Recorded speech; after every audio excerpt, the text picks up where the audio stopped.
Hello ladies and gentlemen, and welcome back to Fallen London. We are going to be continuing with the older, not wiser, exceptional story.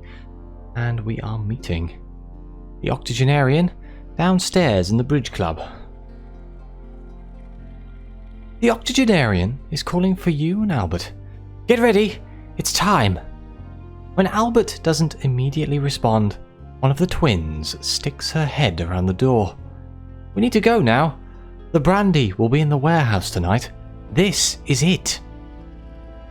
Albert raises one eyebrow at you, then slowly downs his drink. Don't let them rush you. I'm sure we'll have a minute or two longer. I'm ready when you are. Well, we did these two options in the last episode, so let's begin the raid on the widow's warehouse. It's now or never. When you and Albert emerge into the yard, the twins are finishing tucking thieves' tools into their dresses. The octogenarian gives you a bright smile. We're looking for a container marked with a symbol like a lowercase delta. She shows you it drawn on a scrap of paper. It's only one bottle, so I can't imagine it'll be anything particularly large. Should help us rule some boxes out. And with that, you're in the street, hailing a hansom to the Wolfstag docks. From there, it's a short walk to the warehouse district.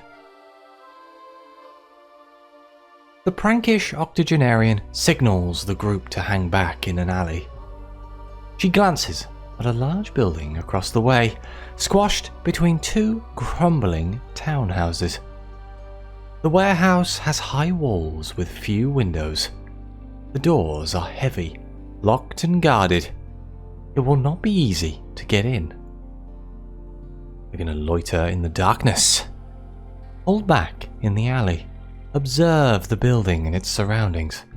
Perhaps one of you will spot a point where you can make a discreet entrance.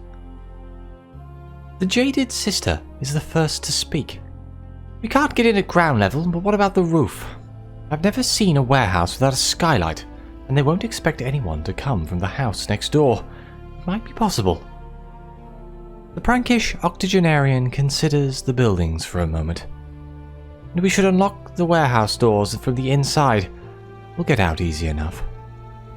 She grins at her sister. This is why you're vital. You always see another angle. The jaded sister grimaces. I told you that I'm leaving. I'm not helping after this. But I need you. You won't if you give up on this ridiculous, selfish scheme. Selfish? When you're planning to abandon us? The octogenarian's eyes glitter in the lamplight. Now is a bad time for the squabble. The prankish octogenarian draws herself up tall. Clearly, we are incapable of putting our feelings aside to see the truth. We need a third party. She turns to you. What do you think? Is it selfish to want eternal life? To want to see all that time might bring? To see what comes next? And after that? Why should it be left to those who, by mere happenstance, are born later? So each twin may get a chance at immortality. Their option at the time will influence their choices. Here, you will influence the octogenarian. So we have eternal life is selfish. To live well requires resources. What is consumed by one cannot be by another. An unnatural, prolonged life lessens the lives of those who would follow. Her grandson will never get the boost others of his generation will. Or eternal life need not be any more selfish than an ordinary life. They have little family, only the grandson. Their continual life surely takes less from society than if they'd had large families and continued their line that way. This is a strange one. So the prankish octogenarian has everything she needs here, in her life. So she isn't worried about not having people here if she lives forever, whereas the sister, because she lost her husband, Is it selfish to want immortality? This is like one of life's impossible questions, isn't it? I don't think eternal life is any more selfish than ordinary life. I think I'm going to go with that one. It is clear that the jaded sister did not expect you to side with the octogenarian. She inhales as if to argue, then shakes her head, thinking better of it. Albert breaks the tension. Well, shall we get on then? If I get rid of the guards, one of you can open the house, and when you're all done, I'll meet you back at the club.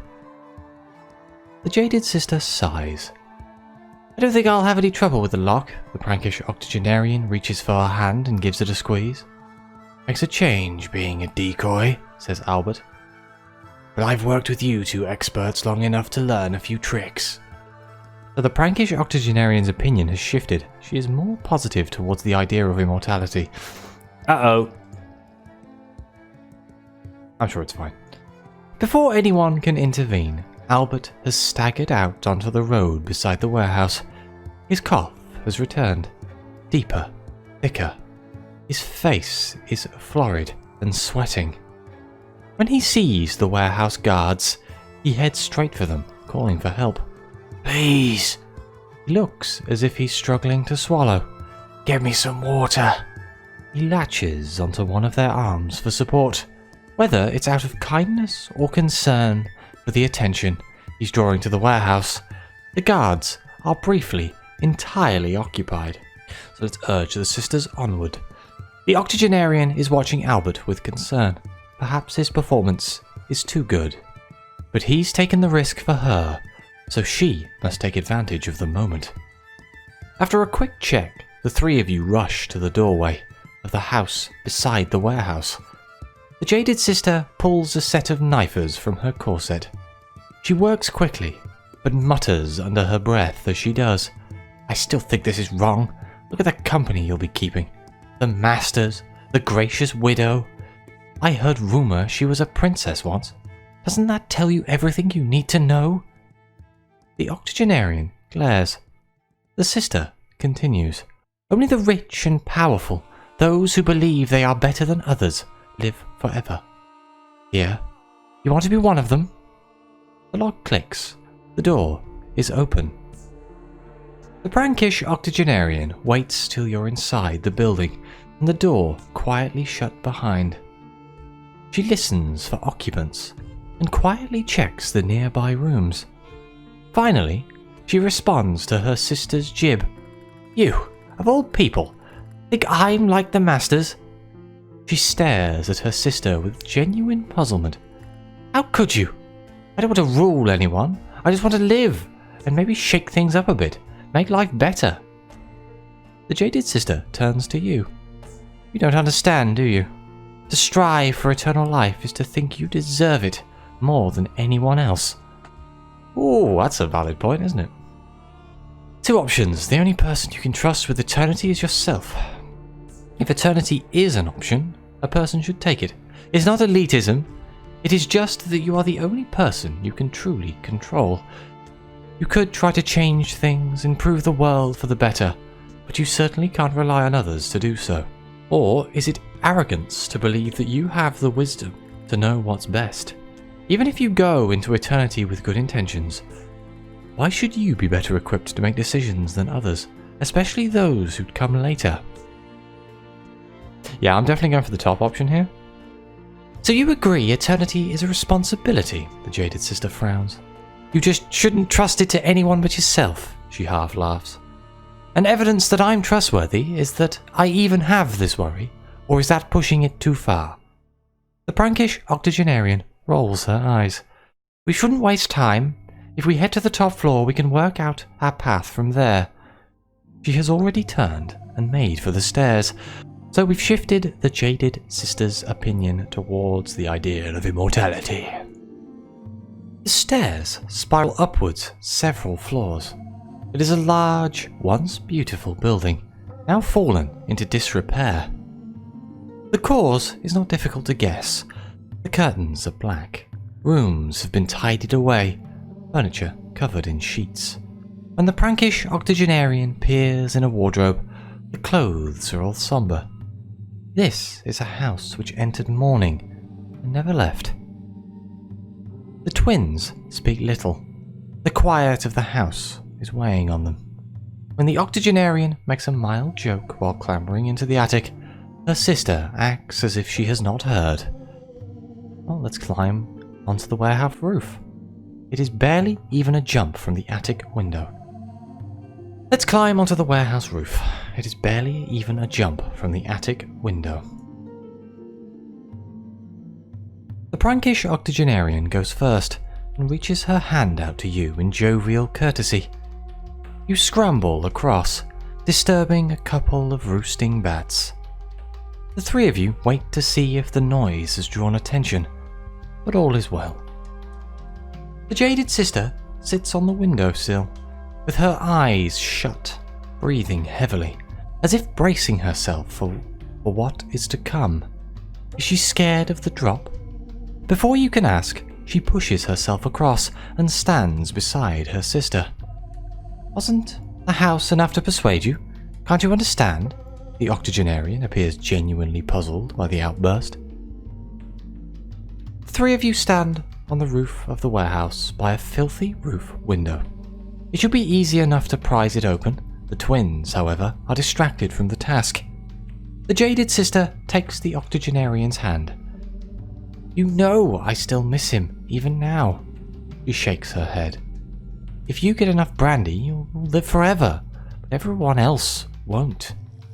The octogenarian clasps her sister close. We'll have each other, and we'll have time. The pain will ease, and you can find another. Not a replacement, just another. The octogenarian looks at you over her sister's shoulder. Tell her that it'll be alright in the end. Eternal life means hope of new. So long as there is life, there is hope. For every loss, there is more to discover.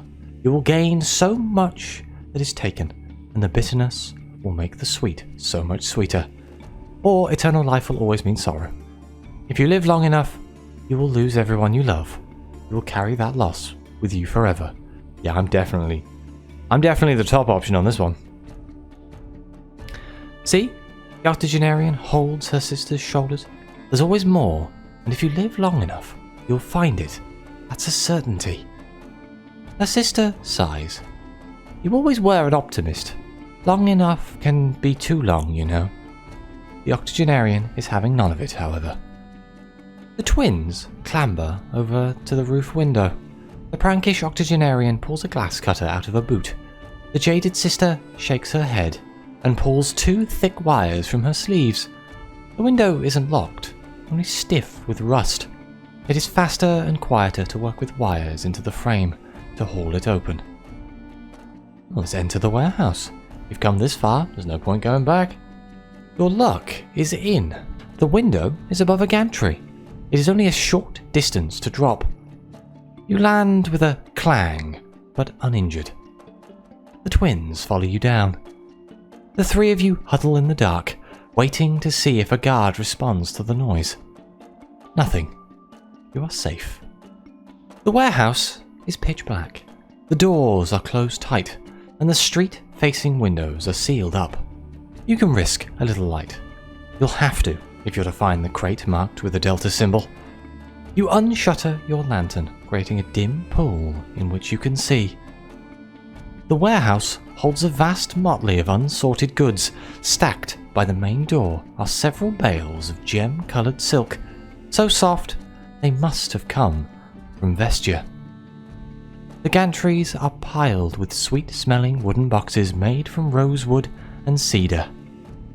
Bags nearby contain cinnamon and nutmeg, filling the air with a heady incense. The warehouse is filled with crates ranging in size from a kitten to a cart horse. Where will you start looking? I think we'll search the main aisles. The recent deliveries are stacked in the central aisle nearest the door. There is a fresh, salt smell to the pile of boxes. They must have recently arrived by Z. You hold your lantern close to labels, searching for the delta symbol. The labels suggest disorganization. One vast crate contains the mahogany statue of a horse. Another contains a handcrafted bone mahjong set. One sack contains Z-skeleton. Unsorted. Your back almost gives out as you shift a crate labelled simply surface sand to get to the one beneath it. This transpires to be taxidermy. Assorted. Okay, let's search the gantries. Up above, the boxes are small and carefully stacked. It would be a small mercy to your arms if your box happens to be one of them. You climb the precarious ladder to the gantries to search the musty boxes. One contains a log, partially consumed by fungus. A customs stamp indicates it has arrived via the Cumaean Canal. One can only wonder what someone in London needs with more mushrooms. A more fragrant crate contains lilies, but these are already beginning to wilt. There are smaller cartons held together with string. Prizing away the lids reveals cinnamon, vanilla pods and saffron, sufficient to gild an empire. I guess we're searching the bags. There's no guarantee your prize is contained within a crate. Jewel-hued silks gleam under your lantern light. Warm colours evoke a robber's cave from the tales of Sharanzarad. Soft sacks contain softer materials still. However, as much as there is here to delight the eye, none delights your heart. The prize must be elsewhere. Okay, we've read all of that except this bit at the bottom. But what's that? Your lantern has a crate glinting. Worked into the silver filigree on its lid is that symbol, somewhere between a Greek letter and an abstract image of a fruit on a stem. Let's call the twins over to the crate. They're at the far end of the warehouse, rummaging through the boxes there. The pair scurry over. The jaded sister places her lantern on a barrel and unshutters it completely.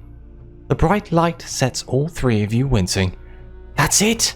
The octogenarian is gleeful. We found it! Her sister is quiet. Her silence draws both your and her sister's attention. The jaded sister is looking at the space behind the box of brandy. An area the size of a large room has been walled off with crates. A scenery, flat, has been used to create walls from which a number of pictures hang. More still are stacked alongside. Inside the enclosure is a writing desk, an ornate chair and several filing cabinets. On top of one of the filing cabinets is a hideous handmade vase. I wonder what this is. The jaded sister examines the pictures on the wall. They are of ragtag groups of children. Brushed up urchins. There are series of pictures charting children growing up, in photos showing the children encroaching on adulthood. They stand with a veiled woman, the gracious widow. Stacked pictures tell a similar story, although older ones are paintings. Over and over, a group of children have been gathered, nurtured to adulthood, to be eventually replaced. The contents of the filing cabinet supports this. Handwritten files track education, health, qualifications, marriages, births, deaths. The interest taken in all these lives is deep and personal. The jaded sister looks back at you. To pass the time, she's collected children, like it's a hobby. That can't be right, can it? If you care, where's the harm in building a new family wherever you need it? There are so many who are lost and alone. If someone chooses to gather them together, feed and clothe them, isn't that only a good thing? Or no matter how much charity is disguised, it's interfering in other lives to improve your own. It takes advantage of the suffering of others to mitigate the loneliness caused by immortality. It creates an incentive to encourage orphans, where one so long lived could surely act to repair society and protect already existing families. I don't think it's as simple as that, but I'm going to go with this top one. Why not? Where's the harm in building a new family? The jaded sister picks up the ugly vase and considers it for a long moment. Is she replacing each person as they grow old and worthless, or living with every loss and growing her family all the same? If this is her family, do they get a choice? The sister looks at her twin and laughs. But does any family get a choice? She shakes her head. It would make the idea of eternity easier, certainly, but it doesn't rest easier with me. Once more, you have given your opinion on the value of eternity. The jaded sister's lamp is bright. The light might seep from the warehouse through hinges in doors, cracks in the window shutters. The longer you linger here, the greater the risk of discovery. You have found a box with the brandy. You should flee. Take the box and run. It will fit under your arm, though not comfortably. The prankish octogenarian locates a side door that leads onto a dark alley. The jaded sister reshutters her lantern. Between the three of you, you lift free the bar across the door, putting it down without a sound. The prankish octogenarian slowly opens the door. There is nary a crack. The three of you step from the warehouse and pause to gather your bearings. From down the alley comes a cheerful, "Oh dear!" It is a child's voice. In front of you, a lantern is lit. Behind you, another. Both ends of the alley are filled with burly warehouse workers. There is no escape route. You've seen the urchin holding the lantern before, being patched up by the octogenarian. I didn't thank you before. Sorry. The gracious widow would like to offer you her own gratitude personally, so you'll be coming with me now. You're escorted to Spite, and into an unassuming townhouse. The widow's workers apprehended you leaving the warehouse. It appears you have an urgent meeting with her now. An unspeaking servant takes the box of brandy, then shows the three of you into a dark room. The servant brings in a smuggler's lantern on a stand and opens one shutter to cast light upon you and the two twins. The dim light is like a spotlight. A woman's voice comes out of the darkness before you. So very kind of you not to keep me waiting, especially when I have the privilege of rewarding you for your generosity. A servant enters holding a bottle. The liquid within glows a warm, pinkish amber. The widow continues addressing the twins. You've protected one of my urchins without question. You gave up the little brandy you brought to heal him. There is a soft exhalation, a laugh. So I'm offering you enough to do more than just ease your weariness. It won't just give you life. You will be young again. I'm offering you exactly what you wanted to steal from me. Wait, what? Is the widow just offering the twins her brandy? Is she just giving them eternity, just like that? Despite catching you leaving her warehouse with her property? Precisely. The widow's tone is gentle. To make it clear, this offer is only for the twins, and I will not force it upon either of you, but nor will you have this opportunity again. The twins glance at each other, to you, for help. The gracious widow continues.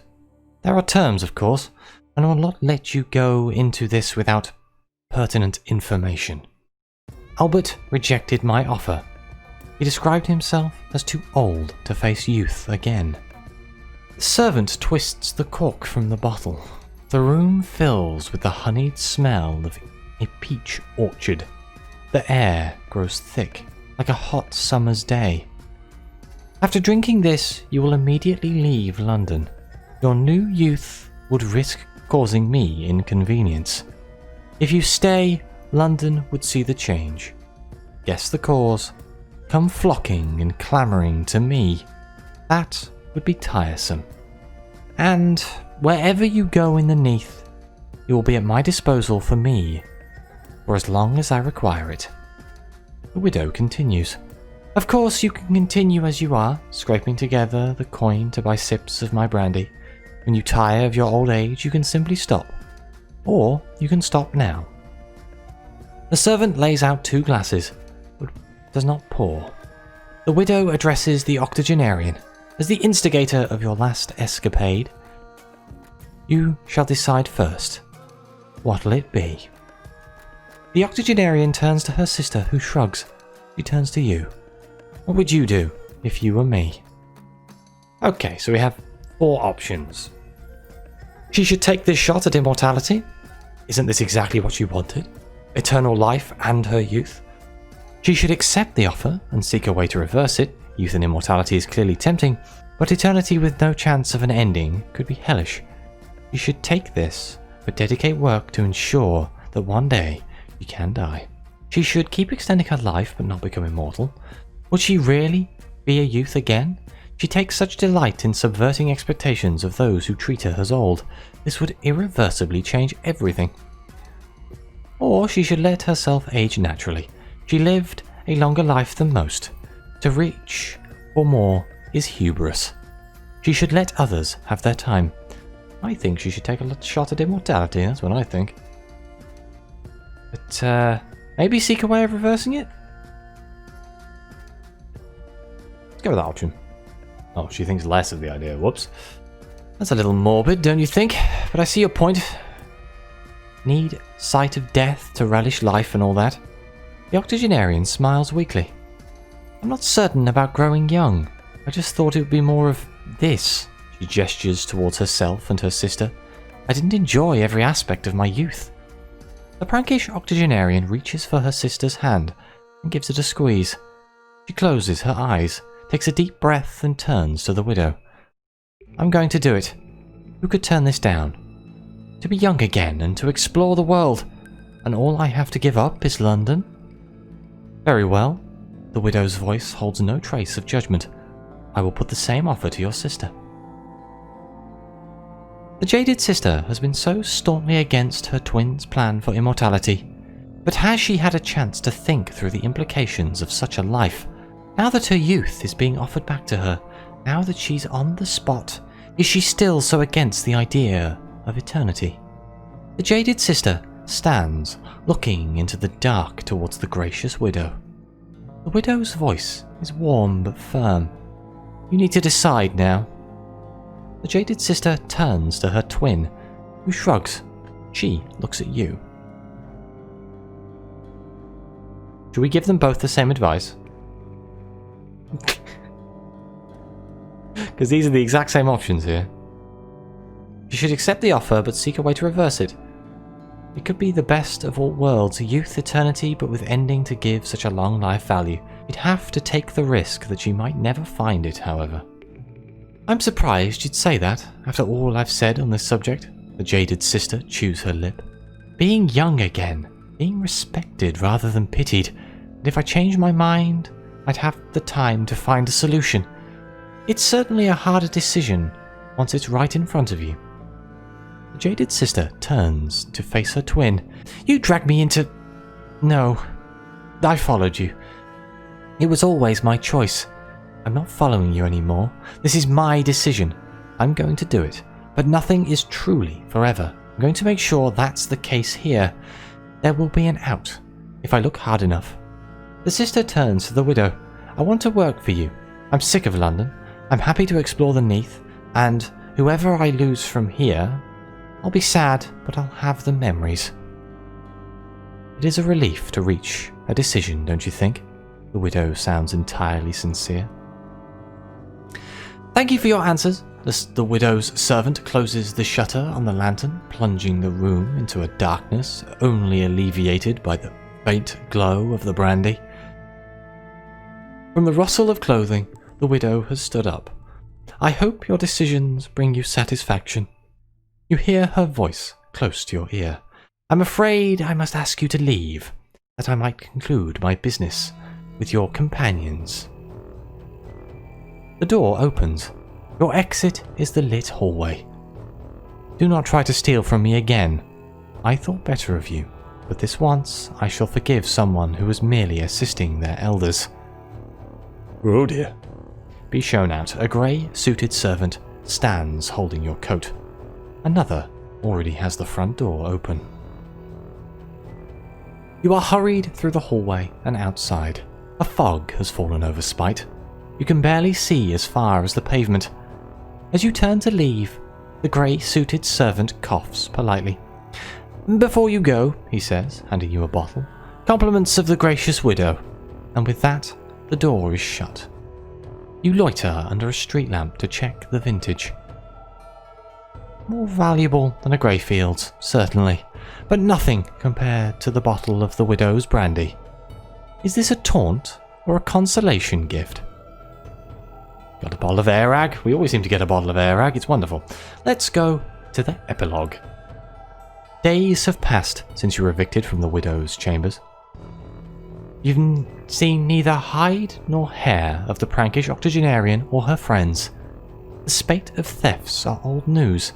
Newspaper urchins shout headlines. Society scandals, monster-sunk ships, giant rats.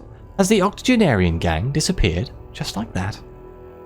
Your afternoon's walk takes you past the bench where you first met the old woman.